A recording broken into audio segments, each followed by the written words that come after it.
Selamat datang, di depan saya ada Honor 600, dan hari ini saya akan menunjukkan kepada Anda bagaimana cara melalui proses pengaturan perangkat ini.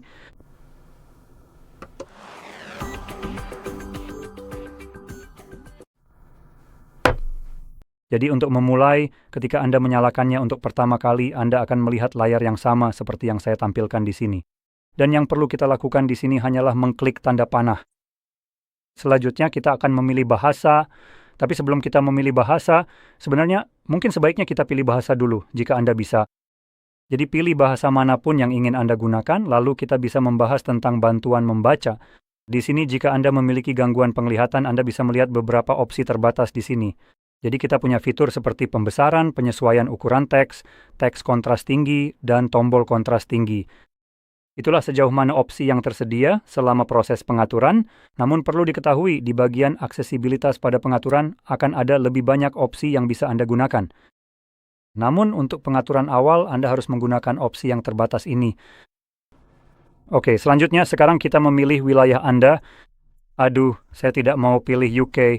Nah, sekarang saya akan memilih wilayah yang secara khusus berbasis di Uni Eropa.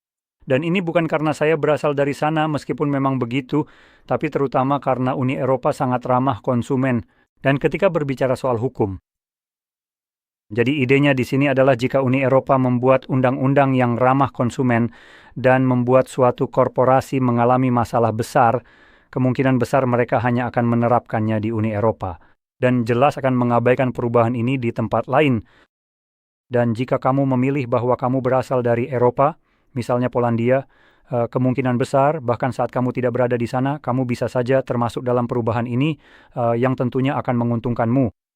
Terutama sekarang, di mana perusahaan-perusahaan semakin sering mengubah syarat pembelian setelah pembelian dilakukan. Jadi itu adalah sesuatu yang bisa kamu coba lakukan. Apakah ini benar-benar berhasil? Saya sama sekali tidak tahu. Belum ada apapun yang bisa kami coba untuk mengujinya. Tapi kalau tidak berhasil, kamu sebenarnya belum melakukan apapun yang akan memengaruhi dirimu dengan cara apapun. Memilih wilayah di sini sebenarnya tidak berdampak apapun pada kegunaan perangkatmu, garansi, atau hal-hal semacam itu. Jadi selanjutnya kita punya syarat penggunaan seperti perjanjian lisensi pengguna akhir, pernyataan pengaturan layanan dasar.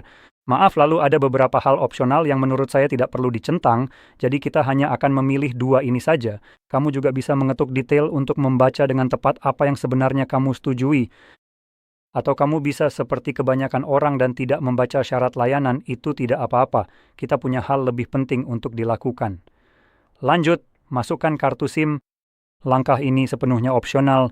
Kamu tidak perlu memasukkan kartu SIM apapun di sini, kamu bisa langsung pilih lanjutkan. Tapi kalau kamu mau, keluarkan saja dari bagian kanan bawah sini, masukkan kartu SD-mu, dan kamu siap digunakan. Namun channel kamu sudah berencana menambahkan eSIM, kamu harus mengaktifkan Wi-Fi dan terhubung ke jaringan terlebih dahulu. Setelah itu, kamu bisa menambahkan eSIM-mu.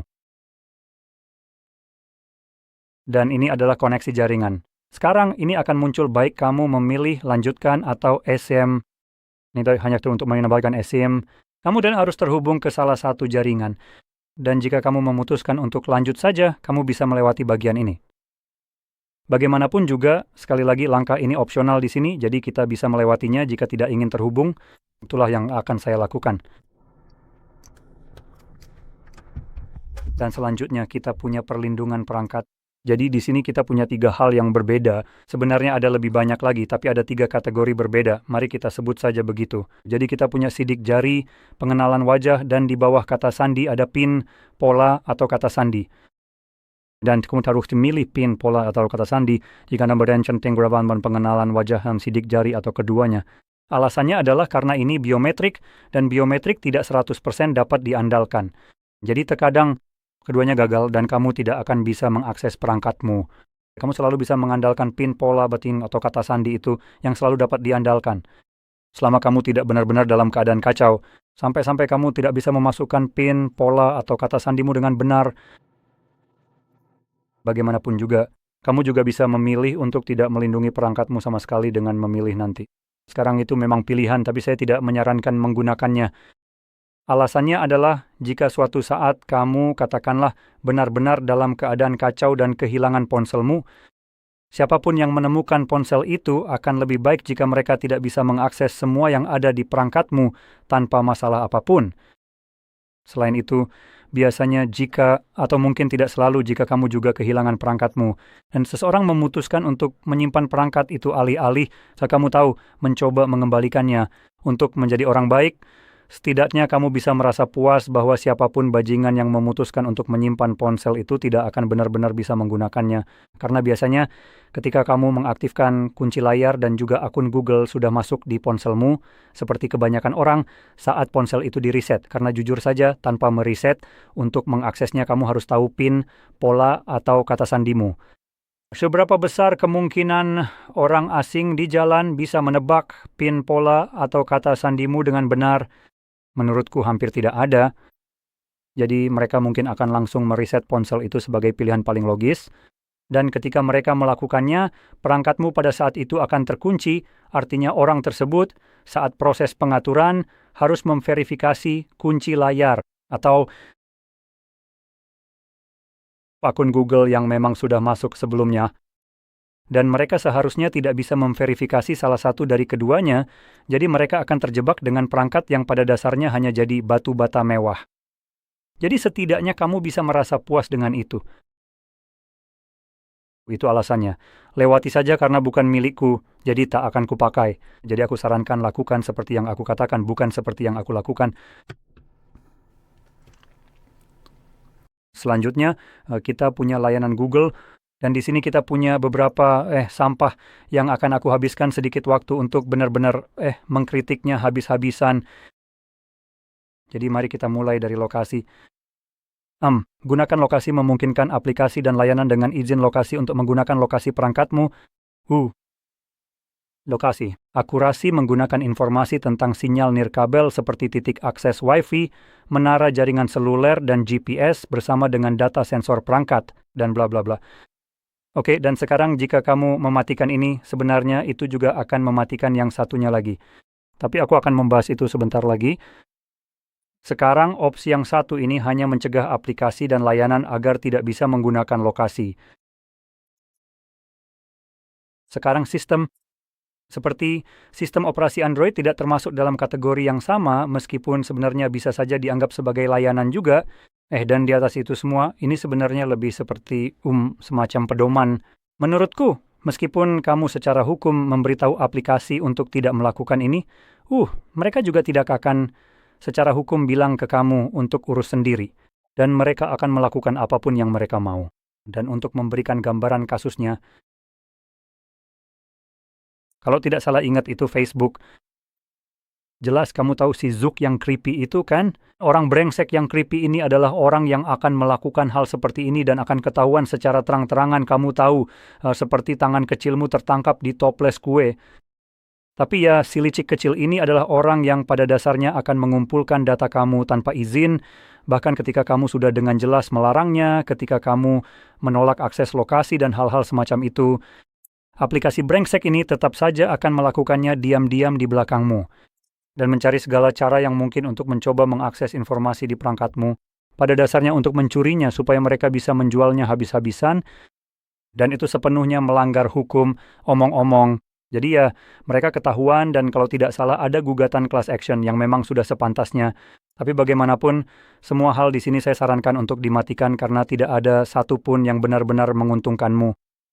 Dan yang kedua, jika perusahaan-perusahaan ketahuan melakukan hal yang benar-benar bertentangan dengan apa yang sudah kamu instruksikan, jika ada gugatan class action, setidaknya kamu bisa ikut dihitung di dalamnya dan mendapatkan keuntungan finansial dari situ. Kenapa tidak, kan? Jadi intinya, itu yang pertama. Izinkan pemindaian memungkinkan aplikasi dan layanan untuk memindai jaringan Wi-Fi dan perangkat di sekitar kapan saja, bahkan saat Wi-Fi atau Bluetooth sedang mati. Sekarang judul ini cukup menarik karena mengisyaratkan bahwa bahkan ketika kamu mematikan Wi-Fi atau Bluetooth-mu, sebenarnya itu tidak benar-benar mati. Karena layanan masih bisa jika fitur ini diaktifkan, tetap menggunakannya bahkan ketika kamu sudah mematikannya. Untuk mendemonstrasikannya, jadi kamu ambil ponselmu, masuk ke sini, boom, Wi-Fi mati. Keren ya, wow, aku sudah mematikannya. Sekarang aku cari Bluetooth di suatu tempat. Tidak, itu malah FC. Di mana sih Bluetooth-nya? Apa aku buta? Anggap saja sudah mati, jadi kamu matikan keduanya. Tebak apa? Ponselmu masih tetap memancarkan sinyal. Jadi sebenarnya ini belum benar-benar mati. Kelihatannya memang mati, tapi hanya kelihatan saja. Sebenarnya tidak berfungsi seperti itu karena aplikasi-aplikasi masih bisa menggunakannya dalam kenyataannya. Sekarang sekali lagi tombol ini pada dasarnya akan mencegah mereka melakukan itu, tapi sekali lagi kembali ke masalah seperti Facebook, aplikasi-aplikasi ini lebih menganggapnya sebagai pedoman saja. Dan mereka akan dengan sopan menyuruhmu untuk urus sendiri. Dan mereka akan tetap mengambil data ini terlepas dari apakah kamu memberi akses dan mengizinkannya atau tidak. Abaikan saja. Lalu ada kirim data pengguna dan diagnostik. Matikan itu. Opsi ini untuk meningkatkan pengalaman Android dengan mengirim otomatis data diagnostik ke Google. Kita tidak perlu melakukan itu. Omong kosong tentang membantu meningkatkan pengalaman perangkat Android, itu bukan tugasmu. Kamu tidak dibayar untuk ini. Kamu benar-benar membeli perangkat ini sendiri. Kamu tidak mendapatkan ini secara gratis. Dan sekarang kamu malah tahu kan, memberikan informasi supaya mereka bisa memperbaikinya untuk orang lain. Tidak. Ini, kamu yang pembayarnya. Adalah kepentingan Google untuk membuat pembelian ini layak untukmu. Jika perangkat jelek ini tidak berubah sama sekali, jika suatu saat menjadi usang, kamu mungkin akan mulai melirik pesaing seperti Apple. Dan membagikan data kamu bukanlah sebuah keharusan, dan itu tidak seharusnya pernah menjadi keharusan. Ini adalah tugas Google untuk melakukan ini. Bukan tugasmu untuk membagikan data agar mereka bisa, tanda kutip, memperbaikinya. Menggunakannya untuk membantu meningkatkan pengalaman perangkat. Kamu juga ingin tahu bagaimana mereka akan meningkatkan pengalaman perangkat itu dengan menjual data ini, agar mereka bisa meraih keuntungan besar lagi, sementara kamu justru mendapat kenaikan harga untuk perangkat yang akan kamu beli berikutnya. Jadi tidak ada alasan bagimu untuk membagikannya. Jika Google ingin menggunakan itu untuk melawanmu, ya silakan saja biarkan mereka melakukannya. Kamu selalu bisa beralih ke pesaing dan meninggalkan mereka sepenuhnya. Selain itu, tidak ada alasan untuk membagikan data ini kecuali dan ini kecualinya. Google dia akan membayarmu untuk data ini seperti semua orang lain yang membayar mereka untuk itu. Jika mereka tidak mau melakukan itu, kamu juga tidak seharusnya mau membagikannya. Selanjutnya, kita punya pembaruan instalasi dan ops. Sekarang, ini dia bagian yang paling menyebalkan, paling omong kosong dari bagian ini yang benar-benar aku benci. Jadi, dengan melanjutkan, yang secara otomatis berarti kamu benar-benar dipaksa untuk melakukan ini, bukan dengan sukarela. Ini sebenarnya bukan sesuatu yang kamu setujui atau terima. Ini sesuatu yang kamu dipaksa untuk lakukan demi menggunakan perangkat yang sudah kamu beli.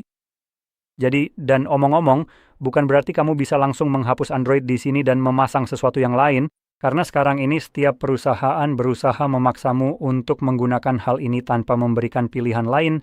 Jadi kamu benar-benar dipaksa secara halus untuk menerima omong kosong ini tanpa benar-benar punya pilihan. Jadi memberikan tombol terima itu sebenarnya tidak setara. Jadi bagaimanapun juga saya memang ingin, saya akan membahas ini sedikit lebih lanjut karena sebenarnya kamu masih bisa mengambil sedikit kendali atas hal ini.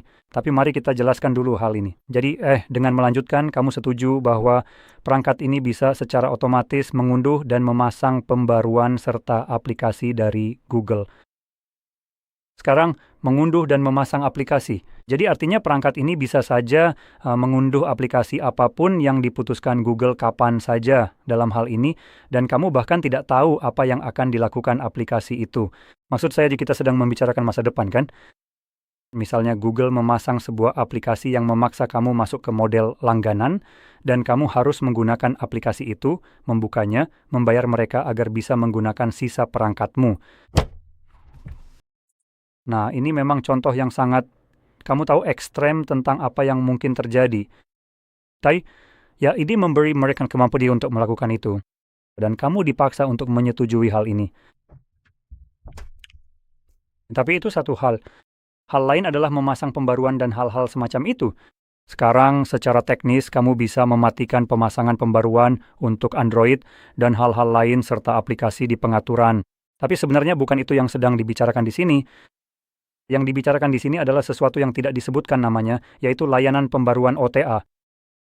Sekarang jika kamu tidak tahu apa itu, biasanya memang didesain agar kamu tidak menyadarinya, karena itu adalah layanan yang berjalan di latar belakang perangkatmu yang memungkinkan Google dan perusahaan-perusahaan lain untuk langsung memasang apapun yang mereka mau di perangkatmu tanpa izin atau bahkan sepengetahuanmu. Selama kamu terhubung ke internet, hal ini akan didorong ke perangkatmu di latar belakang tanpa pernah memberitahumu sama sekali. Inilah biasanya yang terjadi, di mana kamu menggunakan suatu aplikasi pada suatu hari, lalu keesokan harinya kamu bangun tanpa ada notifikasi atau pembaruan apapun. Aplikasi-aplikasimu bahkan tidak diperbarui, tapi aplikasi yang seharusnya tidak diperbarui itu sekarang terlihat berbeda. Sekarang, bagaimana mungkin sebuah aplikasi bisa berubah tampilan dan perilakunya dari hari ke hari tanpa pernah mendapatkan pembaruan? Layanan pembaruan OTA untukmu. Dan hal ini semakin sering dimanfaatkan dengan cara yang lebih merugikan akhir-akhir ini oleh perusahaan-perusahaan. Jadi saya memang ingin memperingatkanmu tentang hal ini karena ada sesuatu yang bisa kamu lakukan tentang hal ini. Mungkin bukan tindakan terbaik, tapi ini adalah sesuatu yang bisa kamu kendalikan. Jadi untuk memberikanmu contoh tentang bagaimana hal ini digunakan. Samsung misalnya dengan kulkas pintarnya, yang saya percaya memang menjalankan Android, kamu tahu, kulkas dengan layar yang memungkinkanmu menaruh foto-foto lucu keluargamu, meninggalkan daftar belanjaan kecil untuk dirimu sendiri, dan hal-hal seperti itu, serta catatan-catatan pada umumnya. Pada dasarnya mereka memutuskan bahwa kulkas seharga $3.000 itu belum cukup menguntungkan bagi mereka. Jadi setelah 1 tahun kamu membeli kulkas itu, mereka akan mendorong pembaruan ke perangkat tersebut. Tanpa kamu pernah bisa tidak setuju dengan hal ini, yang sekarang akan menampilkan iklan di kulkasmu. Ya Tuhan, hal yang paling saya inginkan adalah iklan sialan di layar kulkas saya. Luar biasa. Kalau saya tahu saya akan mendapatkan iklan di situ, saya tidak akan pernah membelinya, kan? Itu biasanya hal yang harus kamu hadapi, dan itulah pada dasarnya yang harus kamu tangani dengan layanan pembaruan OTA. Jadi itu satu hal. Sony juga menjadi salah satu pelakunya, tidak mengejutkan menurut saya. Jadi mereka menjual ponsel Xperia mereka, dan kita memang sedang membicarakan ponsel di sini. Dan salah satu keunggulan perangkat Xperia adalah kamu bisa mencolokkannya ke kabel USB-C ke kamera alfamu dan menggunakan ponsel itu sebagai layar untuk kamera tersebut. Kamu tahu, itu adalah fitur yang bagus, sudah termasuk dalam perangkatnya. Itulah alasan kamu sebenarnya membayar lebih untuk perangkat itu. Karena layarnya sudah dikalibrasi warna dan bisa digunakan untuk tujuan itu, kamu benar-benar membayar lebih hanya untuk fitur tersebut. Nah, Sony memutuskan, kamu tahu membebankan biaya lebih mahal dari nilai ponselnya saja ternyata belum cukup. Setahun, 2 tahun setelah kamu membeli. Nah, sekarang ada pembaruan. Sekarang jadi berlangganan, dan ini bukan omong kosong yang saya buat-buat. Ini benar-benar kenyataan di sini. Jadi itu satu lagi. Dan belakangan ini, Google sendiri juga mencoba melakukan beberapa trik di sini, yang pada titik ini saya sudah tidak percaya lagi apa yang akan mereka lakukan. Jadi saya akan mengambil tindakan sendiri untuk mencegah hal itu terjadi. Tapi Google benar-benar berusaha mendapatkan semua uang yang mereka bisa. Mereka sudah selesai mencari recehan di sela-sela sofa mereka. Sekarang mereka mengincar semua orang. Jadi mereka berusaha mencegah kamu menginstal aplikasi dari luar Play Store di perangkatmu. Karena setiap kali sebuah aplikasi diunduh dan diinstal dari luar Play Store, itu berarti Google tidak mendapatkan uang dari situ. Bahkan jika kamu membelinya di luar Play Store, yang sebenarnya tidak masalah sama sekali.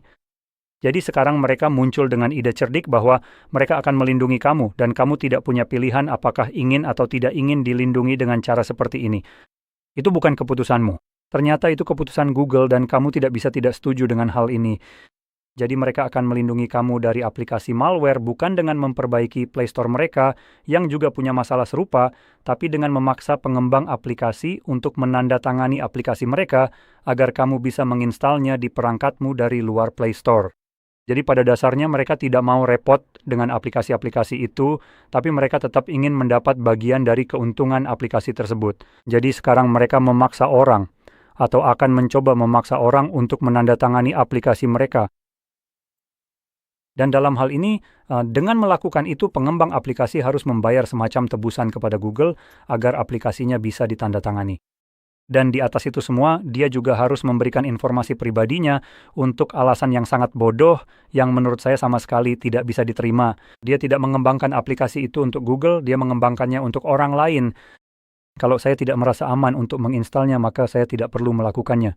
Orang yang membuat aplikasi itu seharusnya tidak perlu membayar agar saya bisa menginstalnya. Dan juga tidak seharusnya dia harus memberikan informasi pribadinya.